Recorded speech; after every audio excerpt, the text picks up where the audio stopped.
What's going on, everybody? It's the PRI am me, coming back at you guys with another episode of the Prime Nostalgia Podcast. And here I am with Michael Larkin. How are you doing today? Dude, I'm good. Happy to be back on the show with you. Last time we had a fun discussion about the 90s. I always love talking and interacting with you, so it's a pleasure to be back on with you. Oh, that is so great. But today I thought, why not be that day where we just cover Smart House, a movie that I just love so much? Yeah, man. Now you It's can go one of ahead. those Yeah, no, man. I was just gonna say it's one of those movies where as 7-year-old, I mean, this is early Ryan Merriman for me because 2 years later he would do The Luck of the Irish. It's just one of those things that really stuck out. It's one of those movies, and one of the infamous scenes being the dance scene, which we'll cover and we'll talk about the movie. But I'm excited for this. Yeah, Ryan Merriman is like for a while he was like the it kid of DCOMs for like what, a year and a half, 2 years almost, Yeah, maybe. he went from Smart House to The Luck of the Irish, and then I remember like '03 or '04, he was in a Ring of Endless Light with Misha Barton. He was busy in that time, but I'm gonna just get right on into it so we can just talk about the movie. Smart House was released June 26, 1999. Was a DCOM. Y'all don't know DCOM is Disney Channel original movie because they were kind of making their own stuff back then. They Yes, sir. still do now. I think they have over 100 now, but back then it wasn't as much. Um. Anyways, this is directed by LeVar Burton and stars Ryan Merriman, like we said, and Katie Sagal. I'm assuming that's Sagal. Katie, Um, Katie Seagal. okay, thank you. Uh, did you know that in 2015, Entertainment Weekly ranked this movie as number one of the top 30 DComs? That's Uh, actually a good list. it is. I actually remember when that article came out because my friend Amanda, who's also a big Disney buff like me, sent it to me, and I'm like, damn. I mean, it's right because of just how high that movie has exceeded. Now we're going on 20 years later, you know? Yeah, man, and everybody still watches it, and I haven't rewatched it, just to get my thoughts in. I was like, oh, it is same as I remember. Mm-hmm. Um, that's all the information I want to talk about because I want to start talking about this movie. Well, Uh, one thing I will say, I don't mean to cut you off, but yo, LeVar Burton, the director, I mean, he goes yeah, from reading Rainbow and Roots to directing Smart yeah, House. that's a transition, but he did it though. He did. I know he went to not him, the writer went to like NASA or something just to see if they'll be realistic. I Yeah. believe that. It said like he wanted it to be realistic to maybe something that happened in the future. Like, is this too much nonsense going on basically in his movie? This movie basically starts off with Ben, who is lost his mother, and he kind of takes care of the family. Um, I gotta say, I mean, he got his family a house though. I mean, is that like how can you justify that? I mean, he feels like since his mother's passed away, like he has to take care of everybody. You know, his father's a single father, and he has to fill the role of like kind of like the mother slash father in a way, another kind of figure. And then the way to solve this problem is let's get this smart house with this technology that can just help us do everything and anything. And he's entering all these contests. I mean, he's trying to help out his family, but it's like, damn, to the extent of getting them a house. Wow. Yeah, I mean, he actually got them a house, and the dad is like kind of skeptic at first. Which I mean, if your kid told you came up to you and said, "Hey, Dad, I got us a house," I would be like, "Yeah, What? okay." Yeah, okay. You playing. But no, he really gets them a house. He kind of looks after his sister as like a really big brother. Like, he cooks for everybody. Mhm. Uh, he really takes care of the house, but uh, you could tell he's like hiding something. Trying to get his mind off of something maybe. That's the thing. I Has think for me, it's like I don't mean to cut you off again, but manners, dude. That's just manners right there. I mean, as we are instilled as young ones into our adulthood, but still, like, yeah, you can tell he's hiding something. Like he's still upset, and there's something that's bothering him, and we see that throughout the course of the movie. because apparently he's too busy to play basketball, which I love that line. That's the thing, man. All I used to do as a kid was play basketball, shoot some hoops, go to the park. Too busy to play basketball. It still cracks me up to this day. But let's just get down into it. What are some of your favorite parts?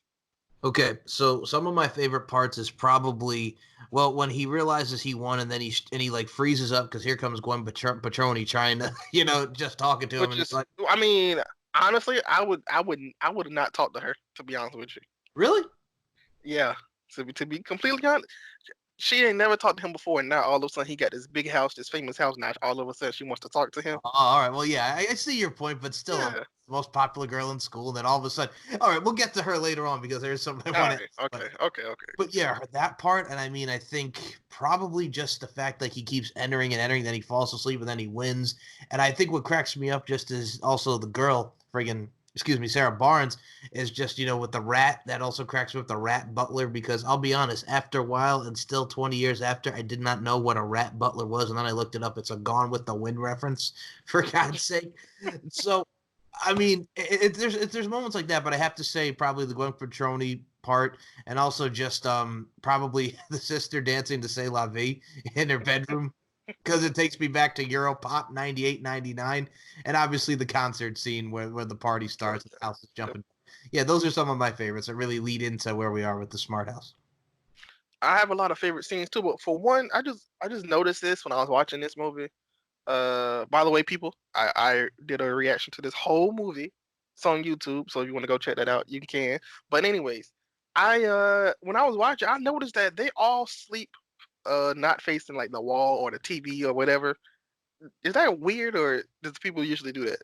No, I think people usually do that. I'll be honest with you. When I go to sleep, I don't face the wall. I kind of face where my room is. I face towards the window. So it depends on your sleep preference. Do you prefer sleeping by the wall or whatever you? But yeah, no, I think that's normal.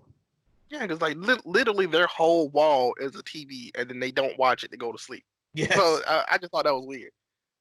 Uh, the type of virtual things that they have in this house is literally like I would really like if they do this movie now because they really have more technology to use to do it. That would make sense. Oh yeah. I mean, with the oranges malfunctioning and just Yeah. trying to make smoothies and stuff, there could be much more added now in 2020. I think me personally, my some of my favorite scenes are like not even like scenes for kids. They're kind of like emotional scenes. Like the part where the dad and Ben is talking about losing the mom. He was like, Oh, "You're not the only one that lost somebody too, Ben." and that's the thing. It's those moments that it's just like, oh, you feel for that because I'll be honest with you, as someone who has lost their grandfather, their grandmother, their grandparents, I can relate, and all of your listeners can. I know you can relate as well. It's just those moments that really get to you. And I also have to go back to the part where he's watching the home movies and she's singing "Hush, Little Baby, Don't Say Where Mama's Going to Buy You a Rocket Bird." It's those moments that really get to you. Yeah, especially like, oh, come on, that whole thing. Um, I mean, how would you feel if you just, you know, you're just one day you're bored and then your house says, "Hey, I invited people to your house. We having a party," and you ain't know nothing about it. Well, he's tinkering with trying to, like try to make her fun and try to like adapt to, what kids like and stuff and try to be motherly. But when she goes and just invites everybody in the school and you're just playing games and miniature golf and trying to have fun while your dad goes out with the girl who gave you the house, and then all of a sudden the kids start showing up, it's like, what? I pretty much would be like what? What's going on here? Then you realize it, and after you analyze, dissect, and decipher, it's like, oh, this is pretty cool. We're about to have some fun and have a party. I think for like a brief millisecond, you'll figure like, whoa, what's going on here? Then it all penetrates and it correlates. Yeah, I mean, I, I honestly, I think it's Ben's fault that she like Yeah, it is his fault. it's his fault with the like when he first did it. Whatever he made her watch some shows and stuff. She was doing okay. She was more motherly, and I forgot what he did. What did he do? He did something to the settings again or something. Oh, so he made the settings where they had this is how these mothers behave, and it's like all 50s sitcoms with the moms. Yeah, And he made her yeah, all motherly, and also then she tapped into the music videos. Oh, party! And then that led to the party, obviously with the slam dunk, the funk. And I just got to mention this to you. What's interesting about that time period is like this is like the height of the Disney concerts, and again the Europop scene. So slam dunk, the funk, and songs like "When the Lights Go Out" were big. And watching them do that dance sequence, why it may be cheesy as hell, but it still cracks me up every single time. you could tell they in the movie. You could tell they thought this was so cool. Yes. Yes. Well, again, as a 7-year-old, I'm not gonna lie, I was throwing in some moves myself, but then as you grow older, it's like, man, that was cheesy as hell. See, no, this one maybe even start the smart house conversation is like randomly. It might have been from your end. Like it just popped up. Five. Not was it five? Right? Yes. Okay, yeah. 5 just popped up, and it looked obviously I saw it looked familiar to the Smart House. So I was like, I clicked on it. I watched the whole thing. I was like, they really thought it was cool. So then I went to go watch Smart House, and it just brought back a whole lot of memories. So Does. And that's the thing, man. It's memories. And like I said, when we were talking about cheesy as hell and how we grow and we kind of look back on our things, I mean, it's still great. Again, mind you being cheesy, but I think a lot of kids nowadays, man, that are growing 2000s, they don't understand like the Disney and concerts. And I mean, it's isn't it funny, like after years and years after it ends, that people are still petitioning for to have some old reruns of Disney Channel and concert on the Disney Channel? yeah, I know a lot of people been talking about Disney Channel and concert, and a lot of people have been talking to me about the Mickey Mouse Club, which Yes. yeah. So I don't know if they'll bring shows like that back, but it would be cool to see reruns. Oh yeah, I mean, as a kid, I remember growing up on Disney. Like, I remember like on Friday, Saturday, and Sunday, like 12, like midnight, right? They would have the Mickey Mouse Club. Then right after it would be like an old ass episode of Zorro from back in the day. So I mean, you would get those reruns like back in the '90s. But yeah, now I don't know if they would air the Mickey Mouse Club and all that. I really do like when they show replays. This is off topic, but I like when they show replays of older stuff. Like now Disney Channel, they don't show no replays of like That's So Raven or anything like that. Mhm. Like they haven't done that for a while. I don't know why, but I Now, guess you know. what pissed me off too about it, it's what's interesting is I remember like the good movies, like the old DCOMs, like we're talking about now with Smart House. They used Mhm. to air them like at 3 o'clock or 4 o'clock in the morning, and I'm like, I want to see this, but it's late as hell. You know what I'm saying? Like they used to say the movie's gonna be good when the guy does the split in the Yes. intro. Yes, yes. Oh man, the split. Yes. I used to like that intro when every time a Disney movie came, it was like, let's watch a Disney Channel movie. And Yeah. then they changed it. I remember they changed it the first time, and I was like, okay, it's kind of cool. They kind of put like a montage of all their movies together, and then they just when I don't know what they did now. I don't know what they do now, but getting back to Smart House, like this movie is iconic for more than one reason, though. You have a Yeah. house that comes alive, you have a dance scene, and then you have the song, which is jump, jump, jump, jump. The house is jumping. Jump, jump. The house is jumping. Yes. I really wish it was like a featured song because when I watched it back, I thought it was featured more. It was just like barely in the intro, and then like that was it. I thought this song was like how Five had their own performance. I thought this was like a featured song. Jump, jump, the house is jumping. Yeah, come on. Jump, jump, yeah. The house is jumping. Come on. Jump, jump, the house is jumping. Come on, that's right. Jump, jump, yeah. The house is jumping. And what's funny is I was looking up to see who sang that song. So we had, like you were talking about, Five Slam Dunk the Funk from the concert. Yep. I saw like a brief 1 minute clip of it on YouTube, and it was just the house is jumping, and then that's it. But yeah, I don't know, but that should be like a full song, just not like a brief minute or something of jump, jump. But yeah, it was my jam. I like that. And the party scene. I got to mention this about the party scene. The Soul Train line when they're dancing Oh to that. yeah, oh yeah. That is actually hilarious. It's great. And then she just jumps in. It's like, why don't you tell us what the time is? How's the weather? He's gonna be home in 7 minutes. I gotta, she's a smart house. How could she not figure that out that he was on his way home? I don't know. The sister Yeah. had to tell. By the way, that's another one. The sister that's in that movie was actually, like you were talking about Ryan Merriman being like a feature in the DCOM. She was actually, I think, in Brink. She was in a lot of those movies too. Yeah, and weirdly enough, her real name is Katie or Kate, and then most of the stuff her name is Kate in the show or in the movie, which I thought was kind of cool and weird at the same time. And I think where we were talking about Katie Seagal, I mean, for her to play Pat, like that was one of her most that was one of my favorite roles of her, obviously from the Married with Children series. But I mean, just played such a great role as Pat, the machine that comes to life. I thought she did it great in Justice. For a second, I thought she was the nanny. That's Fran I, Drescher. yeah, I used to think she was Fran Drescher. Fran Dresser. I swear I thought that was the same person. This don't sound funny. I thought it was the same person up until I watched it like last week or recently. I thought it was the same person. No, I mean, like, and Jessica Steen, who was the one that played Sarah Barnes. And here's the thing, Kevin Kilner, I forgot what other Disney movie he was in, but he was in a couple of them. I think him as the dad, and I think what cracked me up is, like, she's playing with the dog. Here, boy, fetch boy, and she's like, if you ever need to relax, and then she just drops the tennis balls on him. Oh, it's hilarious. It's a little nuances. Everything in this everything in this movie, you want this house. That's probably what they wanted to do. Yeah. Like, if they was to sell toys of like a house that looked like that, or a house that got like arms coming out of it or something, they could have got some serious money, I believe. But Oh, I agree. And by the way, I gotta say this: the bully, friggin' Ryan, that friggin' oh yeah, spiked up hair. Oh my god, it just. that's Oh. that's how you know he's a bully in the 2000s. Yeah, That's how they tell. have some spiked up hair and have his buddy that doesn't say nothing with his red hair. Oh, just, But yeah. I don't understand movies bullies. I really don't. Okay. Maybe because I never had an encounter, but like I don't understand how you just get bullied and don't do nothing about it, or how they let people take their money. Is that like a thing that happens in school, or is this just piped up for like movies and TV shows? So, as someone who has experienced bullying, I have not gotten that aspect of them taking my money like you see in school, making them do reports and stuff for them. I have Yeah. not gotten to that. But I think it's something that they build up and put up for TV as well. I mean, I'm sure it happens in everyday life, but I think it's something that really goes with like all right, so you'll have the bully. Oh, you like him? Why do you like him for? Oh, why don't you do my homework? Give me your lunch money. It's the common, traits of what makes a bully in TV and movies.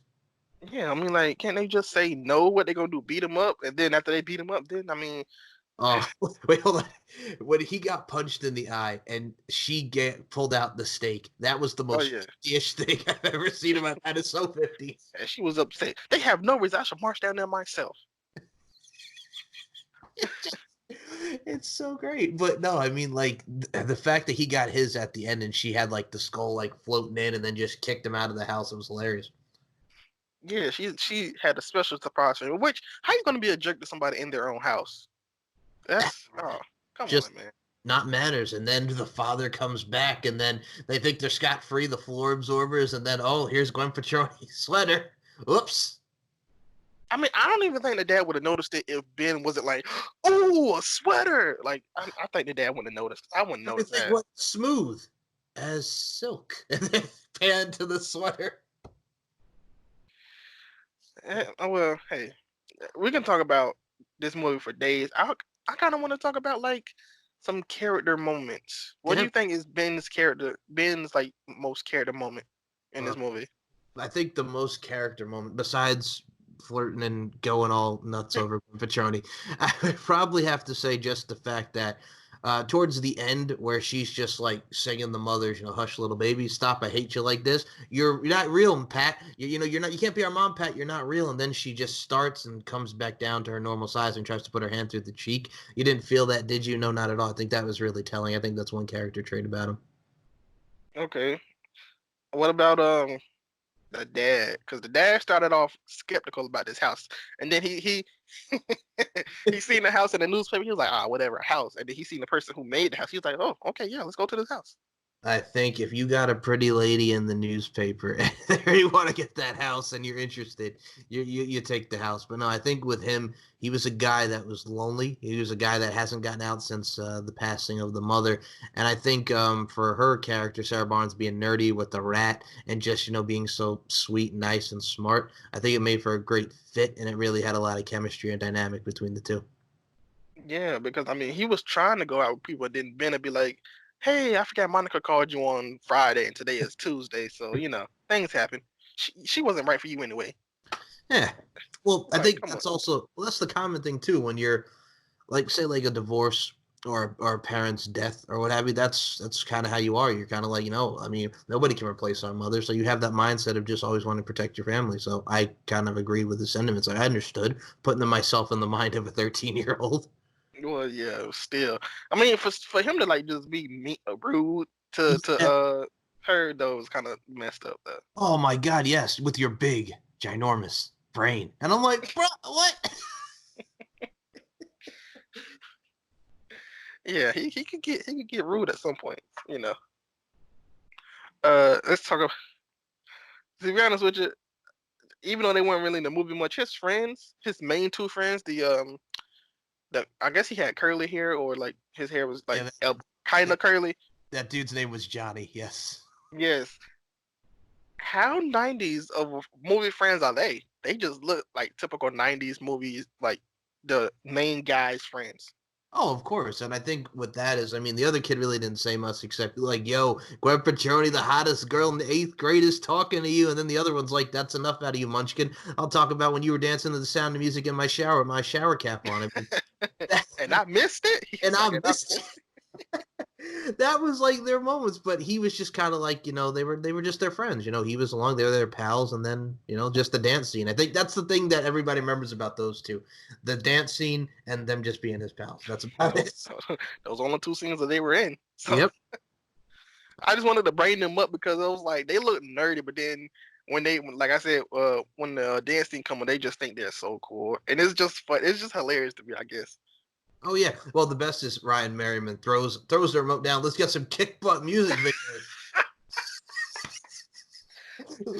It always makes me laugh the way that they walk up to the screen though. Like they got that cool slow motion walk.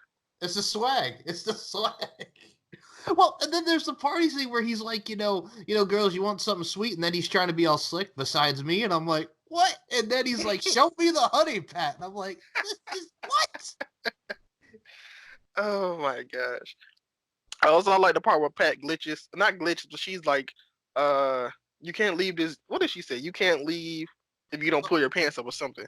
Oh, yeah. Pull up your shorts, Ben. I like them like this. They look fine. There's nothing wrong with them. Fine, you win. And then he keeps getting shocked with the doorknob. Yes. I mean, couldn't he just like use something to touch over the doorknob, like a glove or something? Or is that just too much logic for Disney? I think that might have been too much logic. And I think they're just trying to make it a point like, you're not listening to your mother with the maternal instincts. Pull up your pants. You're not pulling up your pants. So, yeah, it's kind of like a form of punishment. Imagine if they would have got 90s moms. They would have got like what? I can't think of her name on the show, but Amy from Boy Meets World. They would have got Amy. Oh, what's her name? Betsy Randall. Yeah. Yeah, they would have got probably maybe Aunt Becky or Laura Laughlin. Yeah, Laura Laughlin or why can I not think of 90s like parents right now? Oh gosh. Give me a Harriet Winslow. Give me a Jo Marie Payton. Oh yeah. Jo Marie Payton. Give me a Give me which one? Oh, bro, don't even. I mean, both. You know what it is? People talk about Janet Hubert, but I like Janet Hubert. And Cara Melina White did a great job, but she was the OG, Janet Hubert. I like Janet Hubert, and like side note, she has one of the most memeable episodes where she was dancing in the ballet. Yes. I've seen so many people put different songs to that. Oh my gosh, it's hilarious. Be honest, the one time I really was into her, she made a guest spot on the Jamie Foxx show. Oh, loved it. That's all I'm gonna say. Loved it. Also, another side note. We just like to side notes. Speaking of houses, yes, I was watching this show called In the House, and Alfonso Ribeiro. Yeah. Alfonso Ribeiro was getting. Spoiler alert! If you haven't seen it, Alfonso Ribeiro was getting. Yeah. It only came out like almost 25 years ago. Anyways, Alfonso Ribeiro was getting married to Lark Voorhees, which is Lisa from Saved by the Bell. Yep. And his parents came to the wedding, and his parents were Uncle Phil, James Avery, and Karen. What'd you say her name is? Cara Melina White. Yeah. So yeah, both of them came in as his parents, which is kind of like a good nod. I kind of liked it. So I just wanted to mention that off topic, offhand. Well, sidebar here. I will add to your sidebar, sir. So Centric, on Channel 185 on cable, they used to play a lot of reruns of In the House, and I remember that episode. And Jeffrey was the minister in that, so you had to see all three of them in there. Mm-hmm. So yes, I think he said like I'm oh my God, James Avery said like, hey, can you take my bag? He said, I'm not your butler or something like that. Yes, they put the nod to the butler. Yes, I'm not your servant. I am God's servant. Yeah, so I really like that. Oh my gosh, I kind of like stuff like that, like where they kind of go back to their other things. Yeah. But back to Smart House. Would you live in a smart? Even after Pat did what she did, would you still trust her to live in there, or would you kind of move? Well, that's the thing, man, because at the end, she's just like, trying to be all nice, and then she throws the chocolate chip and the waffles, and like, I'm like, wait a minute, but you had a meltdown, and you wanted to just like tear the house apart, and you locked them in, and I'm like, I would be like, if this malfunctions again, I don't know if I want to stay here. You know what I'm saying? Because everything's all hunky dory. He's shooting hoops. They're having breakfast, and I'm like, okay, I guess they reprogrammed her, but still, like we saw. But I'm like, I'd be kind of skeptical. I'm like, what if something happens again where there's a malfunction? There's programs. I don't know if I can deal with this. So I would be 50-50. I'd want to stay because it's an awesome house. But on the other side, I'm like, I don't know if I can trust what's going on here. Aside from her like Malfunctioning. malfunctioning, like I'll be honest, what can she do other than shoot oranges at you? What can she do? That's true. So I mean, like, I would probably stay and bear the wrath of the Like- orange. It's the attack of the killer oranges. Because she'll try to hit you, but you know she can't hit you. She can't kick you or anything, so she can't physically touch you. That's true, but I technology guess- is a powerful thing, man. Yeah, I mean, hey, you're not gonna be watching TV for a week, but she's not gonna hurt you, I guess. You know? Yeah, that's true. Uh, I guess we want to get into some closing remarks. What makes this movie iconic for you, other than the dance scene? Yeah, I was about to say yes. Other than the dance scene, I think it really just shows. It kind of had like that Big Brother-esque thing, like they were talking about in 1984. It really just shows 21 years later now, geez, just how far we've come with technology, and just shows what a world would be like if we had like the technology and the resources at our hands with a smart house if things were just done for us, and how a lot of us don't appreciate what we've had done for us. We rely on machines, but really we could do them with ourselves. But it really was a nice transition from, you know, the technology and what we had then to what we have now. It was a fun family movie that gone through a lot of emotions, a lot of roller coasters, but at the end it was just, you know, everybody was together and you had the machine working properly. But it was just very interesting. It was a whirlwind of emotions, and I think it was directed very well, and I think everybody did their part, and I think it's just memorable from top to bottom. So if you have not seen Smart House, go and see some Smart House. Yes, yes, please go and see Smart House. I think for me, I'm just, you know, I'm gonna just stick to the scene, even though this is not really like, you know, you think of '90s movies and having fun and all that. I still like the scene where he said, "You're not the only one that lost somebody." You That know, scene the just scene- a good scene. That is a very good scene, and I agree with you because it just shows the relationships. That's what I liked in TV shows. On a side note here, when they would do like the memorable episodes, and you know the fathers, and just like the reconciliation, or just focusing on serious moments that happen in everyday life. So that scene sticks with me too. I mean, we go off on side notes a lot. Yes, we do. What what is your favorite TV dad? Oh my God. Well, you know what it is? I kind of liked, even though he was the uncle, I would say Uncle Phil, because for me, it all goes back to that infamous episode, Ben Vereen, Will's dad. He never even sent me a damn card. The hell with him! And also, I would probably say I like Carl Winslow on Family Matters. Yeah, Uh, yep. Yeah, Carl Winslow's a big one for me. A lot of people, Bob Saget was kind of cheesy with Full House. I'm not gonna lie, but he Yeah, was. I didn't really like him. Yeah, I can't. It's memorable, but no. But yeah, if I had to pick, I like Carl Winslow on Family Matters. I like Uncle Phil. Oh, sorry, my bad. What'd you say? No, I was gonna say Uncle Phil and me, like you were talking about Boy Meets World. Like I liked William Russ as Alan Matthews. I enjoyed Alan Matthews a lot. I really liked William Russ as Alan Matthews because his moments were serious and like, because you know other shows they kind of don't, you know, they don't really fight, they just argue. He actually he pushed Corey. He was like, hey, I'm gonna fight for you and I'm gonna fight for my son, especially the infamous coat episode. Sean joins a coat and he sticks up for him. So yeah, it's a lot of just moments in that show that I like for the dad's sake. Yeah, when they're focusing on the drinking episode, when he's drinking because he lost Topanga, and he goes into the liquor cabinet. And also I think the cult one where he's like, I will kill for my kid and my friend's kid, and that whole episode. And I think the other one I'll mention is just the fact that he just, when he wanted to adopt Sean, I mean, he's like, don't do stupid things. He's like, I'll adopt you, Sean. And I mean, he had so many memorable moments. Like he would really stick up for you and fight for you. Yeah. He really would, especially the friendship that they both have with him and Corey. Yes. That only makes sense for him. Technically, he's been doing it since Sean has been born. Technically, you know what I mean? True. It's always been like a watch Sean, or Sean's coming over. Sean is probably spending the whole day from after school till like 10 o'clock or something. So, well, the infamous Cherry Bomb episode where he blows up the mailbox for guys. Yeah. But yeah, we talk about Boy Meets World another time. off air, speaking of Boy Meets World, I also did a episode with Trina McGee, who played Angela. So that would be awesome. We did our last remarks. If you can sum up this movie in one word or a couple words, what would that be? For Smart House, I would say fun, entertaining, enjoyable, and just an emotional roller coaster ride. I am surprised at you. I'm surprised you didn't say the house is jumping. That's what I would have said. Hey, I mean, I was trying to think of words besides the house is jumping, but yes, jump, the house is jumping. But if I was to describe like emotional stuff, yes. But yes, you are right. The house is jumping. And slam dunk the funk. We'll add some fun to that too. Slam dunk the funk. Okay. I guess you want to get a little dance scene, a dance scene in there. Do you want to get down? Do you want to get funky? Do you want to get down? Get on down. Oh my gosh. Well, tell the people where they can find you. Dude, they can follow me with Lingerie Fighting Championships on SoundCloud.com/LFC, Lingerie FC on Twitter. It's beauty, strength, and dominance, the three key elements that make women the work of art that they are.